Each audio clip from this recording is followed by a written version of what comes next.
First, it's time for a couple of holy mackerel stories in today's news. A country threatening war is always a scary thing. That's always scary. But when that country threatening war has nuclear weapons, maybe, and you also have nuclear weapons, what is being threatened is not just your run-of-the-mill war. What's being threatened is nuclear war, which is no fun even on a Friday. North Korea is apparently very upset that South Korea is engaging in military exercises with us. These joint military exercises, these war games, we do them every year with South Korea.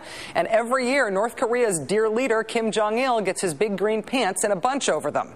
This year, though, through their official news agency, the North Koreans have released a press release one-upping their usual outrage. They are characterizing the exercise as, quote, an exercise for invasion to trigger a nuclear war. You should also know that South Korean airlines are actually diverting passenger flights now after the North Korean government made the announcement that it could no longer guarantee the safety of South Korean passenger planes anywhere near its airspace.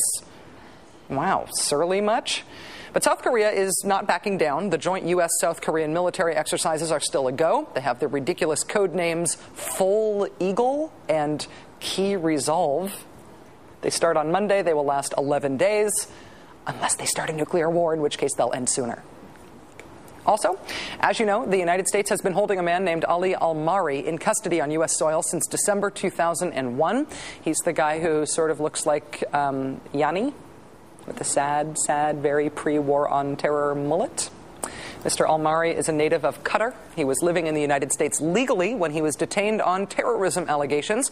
In 2003, the Bush administration labeled him an enemy combatant. Enemy combatant is, of course, the term the administration pulled out of its thin air in order to justify imprisoning people indefinitely without trials, the way the Constitution says you cannot. So what's happening with Mr. Al-Mahri's case? As we have discussed on this show, he is still in a Navy brig in South Carolina. We've been waiting to hear whether or not the Supreme Court would hear his case. It should be a no-brainer. Indefinite detention was one of the most far-reaching, Constitution-shredding legal claims made by the Bush administration. The only issue here, the complication, is that the Obama administration announced charges against Mr. Al-Mahri last week. We covered that story with Jane Mayer of The New Yorker. Moving him to criminal custody as opposed to wacky enemy combatant custody meant that Mr. Al-Mahri will get his day in court. He finally will have charges brought against him. He will finally have the opportunity to defend himself. He will also have the opportunity to be convicted if the evidence warrants. Taking that into consideration, the Supreme Court has now decided to not decide the enemy combatant case that was against him. In other words, we are left without a Supreme Court ruling on the whole idea of a president being able to label somebody an enemy combatant and detain them indefinitely. This is probably good news for the Obama administration if they did not want to have to weigh in on the issue.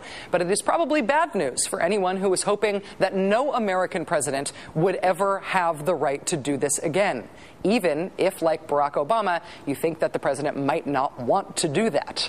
Relying on the good graces of whoever is president not to consolidate power in the executive branch and therefore abuse power, I don't really want to trust anyone. Not President Bush, not President Obama, not Captain Kangaroo with that kind of authority.